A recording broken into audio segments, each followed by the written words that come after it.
Hello everybody, Gavach. Today was Yud Beis Teves and we will be completing Parak Yud of Tanya. Our discussion has been the distinction between the complete Tzadik and the incomplete Tzadik. We know that both of them are completely and exclusively influenced by the godly soul and they don't listen to the animal soul at all. But the complete tzaddik was someone who it spilled over, his love of God spilled over from his godly soul into the animal soul, that even the animal soul will also completely and exclusively love God.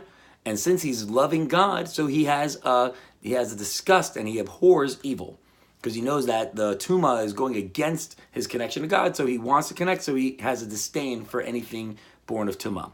Whereas the incomplete tzaddik, he still has a little bit of Ra within him, and the proof is in that he doesn't have a disdain for anything that's born of Tumah. He won't listen to it, he's not tempted by it, but he doesn't hate it.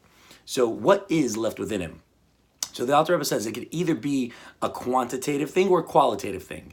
The qualities, we said there are four qualities, there's four elements of evil that could be born from either Eish, Mayim, Ruach, and Afar. That I could have Gaiva and Kas, that could be anger or pride from fire. I could be from water, I could be into fulfilling my pleasures or lusts. From air, I could be into wasting my time or into empty ideas. And from earth, from Afar, I could have either depression, Afar is very heavy, I could have depression or laziness. So maybe he worked on 3 of them, but he still is a little depressed. Or maybe, he worked on 2 of them or whatever. So that's the qualitative difference. Or it could be a quantitative difference, that he's mainly really good, he has just a little bad, like maybe 60 parts good and 1 part bad. That we know from halacha is batal b'shishim, that it's not really there, but really it is still there. So that's the difference between the tzaddik gomer and tzaddik she'enei gomer. And about the tzaddik she'enei gomer, the incomplete tzaddik, it says that there are 28,000 different kinds of tzaddikim, and they stand before God and they hold up the world. And great as that achievement is, and it is great, but it's not such a rarity. Versus the complete tzaddik, Rashbi said about the tzaddikim, that Gemurim, the complete tzaddik, said that he was looking at the Bnei Aliyah, that's how he refers to them, the elevated children, the sons of elevation, the Bnei Aliyah, and he saw that they were very few. So the word Bnei Aliyah, it's not just a descriptive term for someone who's great, who's elevated, but it's also describing their service to God. That as a Bnei Aliyah, that means that I took my animal soul and I raised it up. That's Bnei Aliyah, I'm going up. I raise it up to Kedusha. So in the Sur Meirah, in abstaining from any Averais, they raise up their negative animal soul and they raise it up to Kedusha.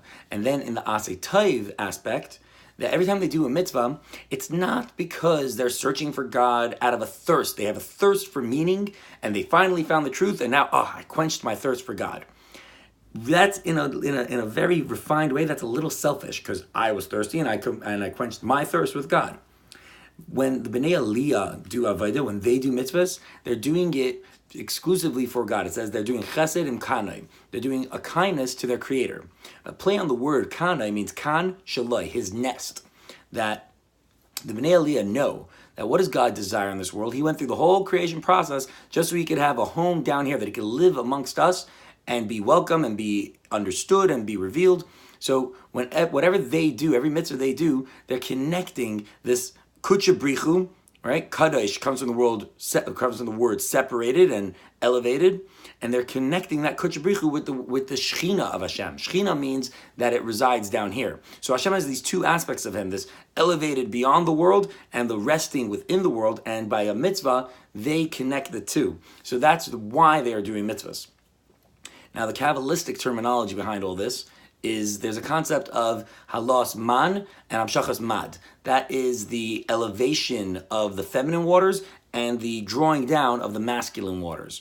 What that means is like, let's say there's a couple that, they want, the woman will make the first move and show the man that she's interested, then the man will respond in kind. So with every mitzvah we do, we're generating this energy of chesed up in the higher worlds, but it's not necessarily coming down. If we want that to come down, then we have to make the first move. As the feminine, we are the receivers of God's energy, so we are the feminine. So when we make the move by raising up our animal soul and saying, hey, I want to do this birur process, this cleansing of the evil within me, to get rid of that, to raise up that spark and send it to God, so he will be enticed to respond in kind and send down all that chesed our way. So that was the difference between the tzaddik gomer, that he is doing his elevation and the drawing down simply in service of God.